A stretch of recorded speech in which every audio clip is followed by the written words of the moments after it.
Welcome back to Directly Current. I'm your host, Max Patton, and this week we've got an officer of the United States as a guest. It's the Secretary of the Department of Transportation, everyone's favorite South Bend mayor, and a primary candidate for president in 2020. At the DOT, he's got a challenging job advancing charging infrastructure for electric vehicles with several headwinds in place.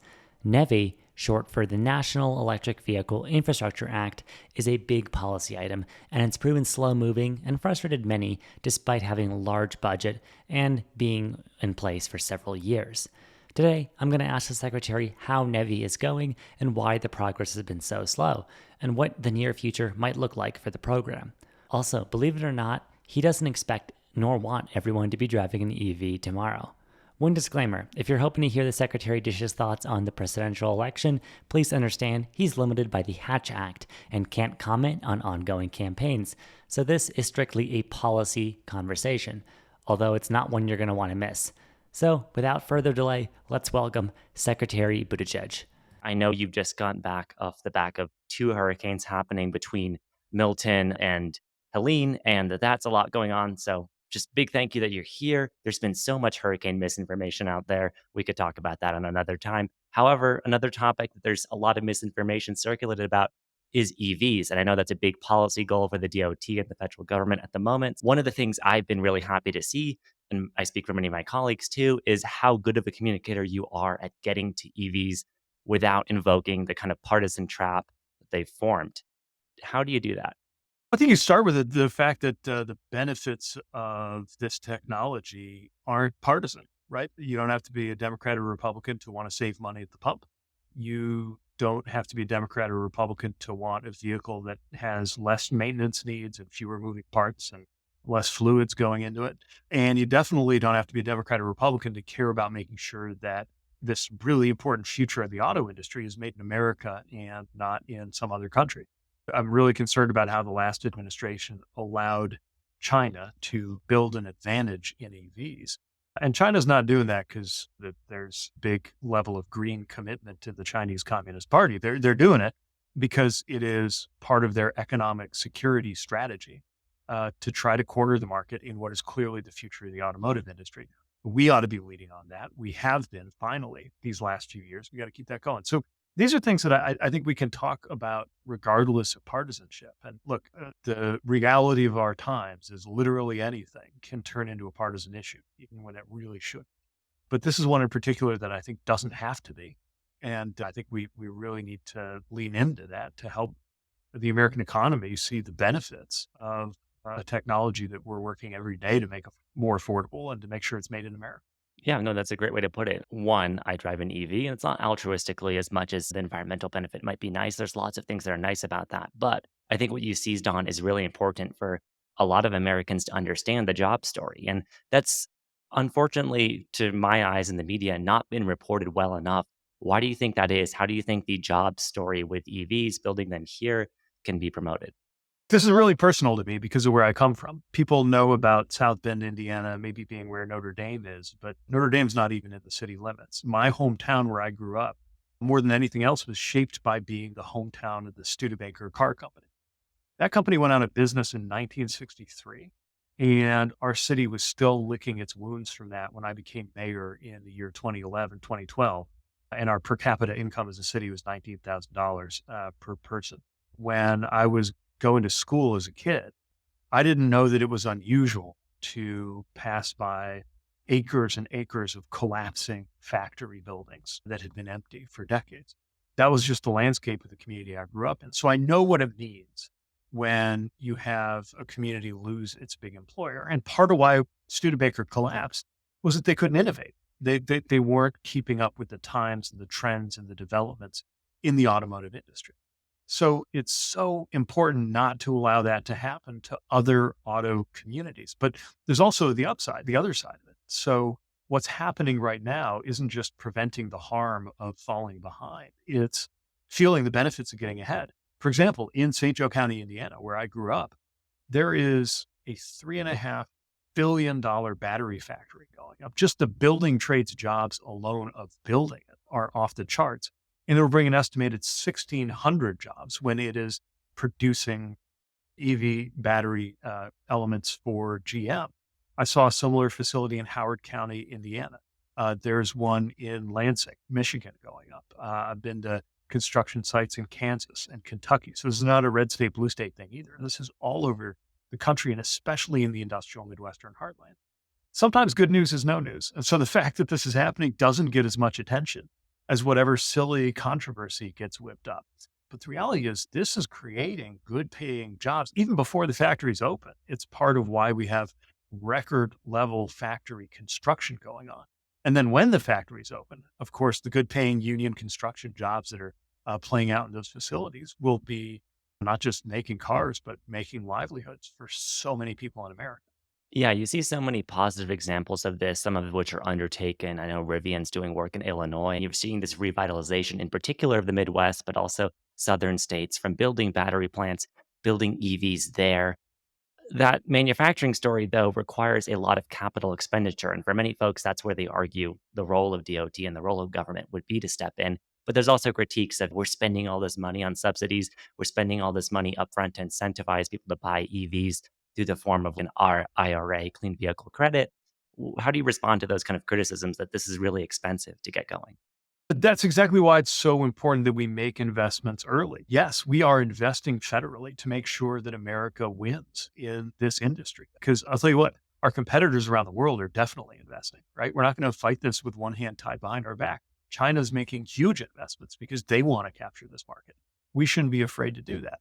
The subsidies that make these vehicles cheaper for Americans to buy, in some cases now cheaper than the equivalent gas car, are important. They may not be there forever because, of course, the economies of scale happen, and the more you make, the less expensive it is to make each one of these. But at the outset of this big change, that's important. And if people are concerned about subsidizing a particular form of energy or transportation, wait till they hear about how much they're subsidizing fossil fuels right now, right? This is not some new thing that was made up just in the case of EVs. This is policy to make sure that the American economy gets ahead. And I think it's good policy. And part of how you can tell it's good policy is that the uptake of these tax credit proposals has been much higher than was forecast.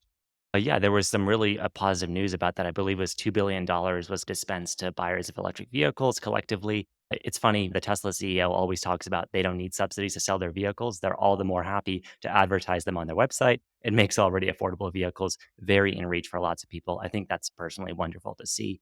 The other big story with EVs has been the infrastructure and charging infrastructure. And this is a story that, as an EV owner, I live in Colorado. It's all right. It varies so much state to state, obviously. There's a federal component to this, there's a state component to it. When it comes to the rollout, in particular, of DC fast charging infrastructure under NEVI, how has that been going? The reason it's so important to have support for EV charging infrastructure is that there are places the market won't do on its own. Now, let's be clear, 80% of EV charging takes place at home, but not everybody has a home with a garage or a plug in the wall that you can just pull up a car to. A lot of folks living in apartment buildings. And not everyone's driving patterns are such that charging at home is going to be enough.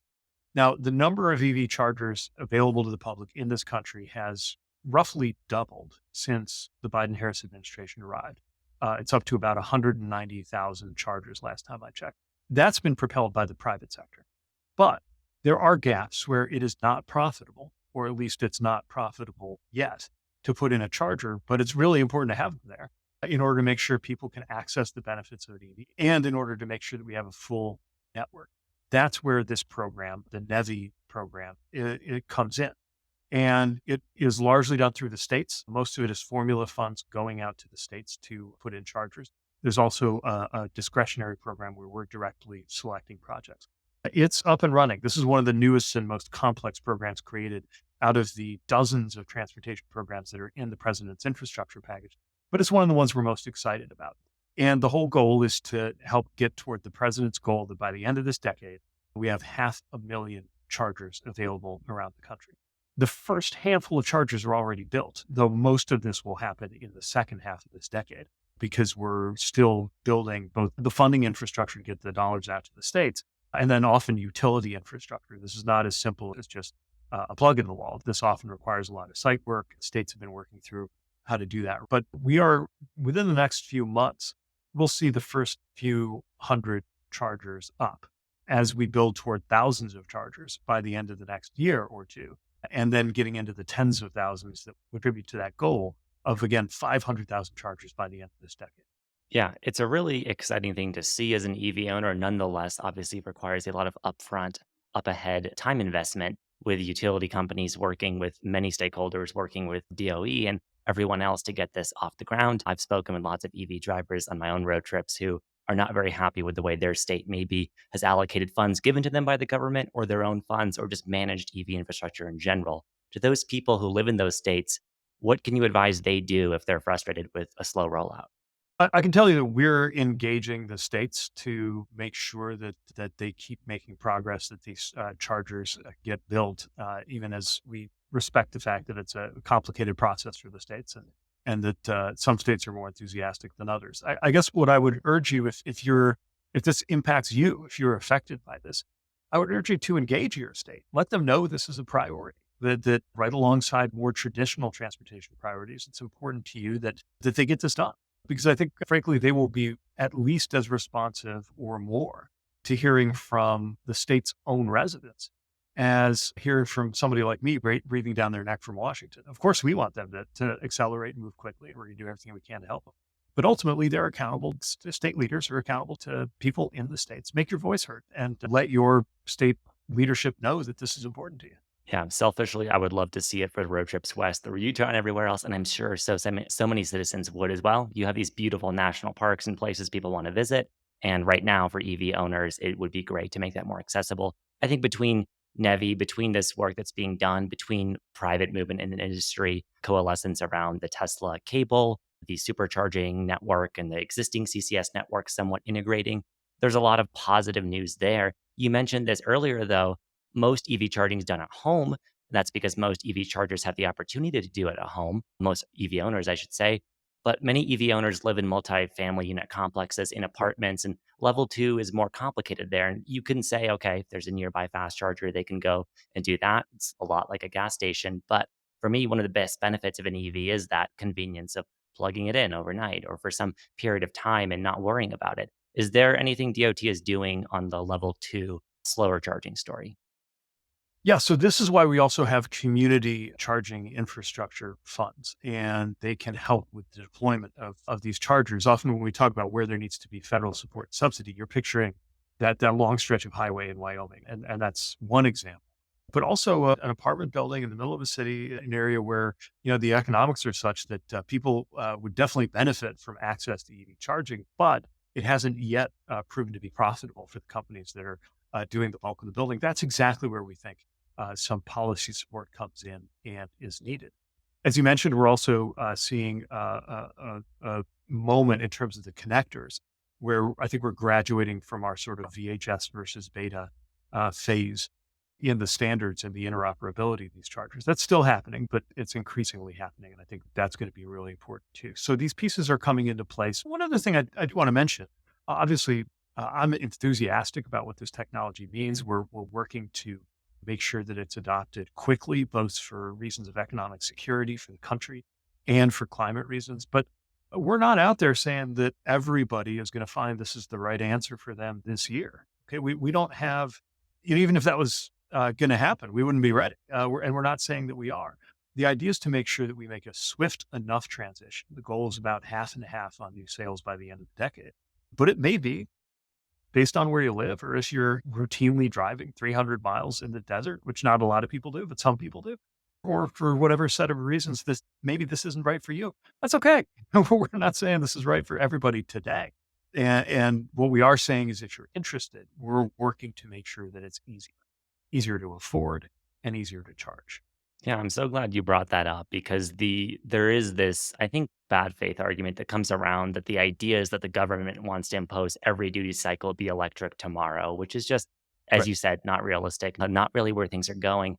How does that message get moderated? How do you fight against those bad faith arguments? I see it coming from lots of places, but it is, I think, something that has, particularly in the wake of a derivative of EV growth, the growth rate slowing down, people seize on that opportunity to say, look at this, the government's pursuing the wrong policy. How do you fight against those arguments? Yeah, I mean, it's first we just got to hit it with facts, right? So as you mentioned, it's from quarter to quarter, there's a change in the pace of growth. People turn around and falsely say that means that fewer people are buying EVs. Every single year, more American consumers have chosen an EV than the year before because more people are finding it's the right answer for them. Again, I'm not saying that's everybody. I'm saying every year it's more people. And that's really telling and that's really important. We've got to keep getting facts out there. And the most important facts are, what this means for you. And so I think actually a lot of the most important conversations are happening, not with policymakers like me, but at dealers where people are going in, they're a little bit curious. Maybe they see the Super Bowl ad or something and they start doing the math and they say, okay, with tax credit on this vehicle, here's my car payment. It's a little higher, but when you add in that my gas bill is going to be lower, basically your car payment is the same or maybe higher. Your electric bill may be higher, and then your gas costs are going to be lower, and your maintenance costs are going to be lower, and you're doing the math, and you're seeing you come out ahead. And that's math. I can do all the examples, but people are figuring this out for themselves, and that's why more and more people are, and that's why it's incredibly rare for anybody who does to go back and go for a gas car the next time around. Yeah, I think some players are doing a particularly good job of this. I just want to shout out Ford, their work with the F-150 Lightning, selling that alongside the F-150. We've seen partially, okay, maybe to their or dealer's detriment, values on that have in some ways plummeted. Yet, if you're someone going and comparing F-150s, now it's just as affordable, if not more affordable, for you to get a Lightning for your work possibly as it would be a gas F-150. So you have a lot of examples of that that I think are really exciting. I want to thank you, Mr. Secretary. You've been really efficient with time today. So we have time for one fun question. Are there any particular EV models that you're eyeing as your personal car, or do you drive an EV, or you're looking at any of them? Yeah, our first kind of venture into the EV world was a few years ago. Chastity and I got a used Ford C-Max plug-in hybrid. I think it was $14,000. And it was great for us when it was just the two of us in South Bend, Indiana. Now life is a little different. We got 2 3-year-olds. So I'm sure many people, especially a lot of guys my age, I have shocked myself by becoming a minivan dad. And we got a Pacifica. It's hybrid, which is a good answer for a lot of folks. So for us, what that means is when we're going to daycare, when we're going to Target, we get out and back and the charge kind of covers that. When we're on a road trip, it has about 40 miles of electric range. We go through that and then it's just a gas car, but we can go weeks or even months without needing to turn to gas because we keep it plugged in our garage. And most days we don't drive more than 40 miles in between that. And again, that's an example of how different people have different pattern of life. Let me be clear. I don't endorse products, but you can get good information about how our department evaluates the safety of different vehicles. And you can also get good information online about the tax credits and how that might apply to you. But again, if you feel overwhelmed taking through all of this information about how much, you don't have to know the finer points of the Treasury Department's guide. Just go to a dealer and talk to them about it and try one of these things for yourself. Do the math. See what works for you. You might be surprised and know that we're continuing to work on this. Yeah, something I experience as a policymaker, but also just as a dad and as a driver. Yeah, I love that anecdote. I would not have taken you for a Pacifica driver. I know President Biden loves his Hummer EV, for instance. I thought maybe you'd go there, but we love the Pacifica as well, Kia EV9. So many good options between plug-in hybrids and electric vehicles for expanding duty cycles. We talked about trucks, minivans. In many ways, there's so many areas in this market that just aren't filled yet, and they're getting filled. And so that's exciting for me to see as an enthusiast. And again, I hope it's exciting for Americans, for people listening to this episode. Thank you again so much again, Mr. Secretary, for your time. Any final thoughts you want to close on that people should chew on? I'll just say that the other thing that's really exciting about this is still relatively early days, right? America spent about 100 years perfecting the internal combustion engine. These vehicles and these technologies have been on the market for various forms 10 or 20 years. Each year, we're going to see more exciting innovations. And what that is really compelling, in my view, what's really compelling about that is not just what it means for us as consumers, that we're going to have more and more interesting options that they're getting more and more affordable. But also just for our economy, what it means to be a country that leads the way in vitally important technology, like how we move around our day, our commute, and our lives. And so many exciting things are going to happen in the years to come. Yeah, Kojin, as always, thank you again so much for your time. And I wish you good luck with, I know there's still the ongoing crises between the hurricanes and all the movement, of course, with EVs and other policy objectives. So I wish you good luck with that. And thanks for your time today. Thanks very much. Good speaking with you. One more big thanks to the Secretary and everyone at DOT involved for helping us coordinate this interview.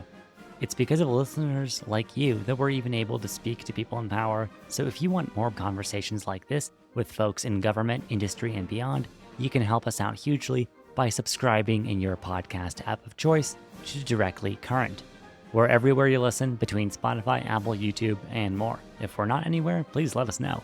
Check out all the work we're doing leading up to the election and beyond at evpolitics.org. We'll have another episode of Directly Current next Tuesday with a new guest to talk EVs in the USA. Until then, have a good week.